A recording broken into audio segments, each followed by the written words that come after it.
আজকের দিনে জোর করে জিজ্ঞাসা করলে ১০০ পরিবারের মোটামুটি ৭০টা পরিবারে সঙ্গতি নেই, ভালোবাসা নেই। স্ত্রী বলেন স্বামী গালি দেয়, গালি দিতেই থাকে, দুজনের মধ্যে তুমি তুমি আমি আমি ঝগড়া হতেই থাকে।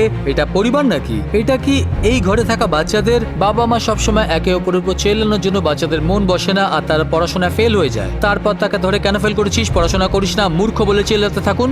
সে বলে তোমাদের কারণে। ঘরে শান্তি আছে কি? আর দেখুন ঘরে পড়া বাচ্চা এলকেজির বাচ্চারাও, আপনারা যদি ঘরে শান্তি বজায় রাখেন তাহলে সেই বাচ্চারা ভালো চিন্তার সাথে, ভালো অভ্যেসের সাথে ভালো মেধাবী হবে। আজ বহু পরিবারের সঙ্গতি নেই, ভালোবাসা নেই, দায়িত্ববোধ নেই, নো অ্যাকাউন্টেবিলিটি। একজনের অপরের উপরে, একজন অপরের হিসাব করে, একে অপরের প্রশ্নের উত্তর দেওয়া উচিত। তখন আপনার পরিবার খুশিতে থাকতে পারবে, তখন আশীর্বাদ পাবে আপনার জীবন।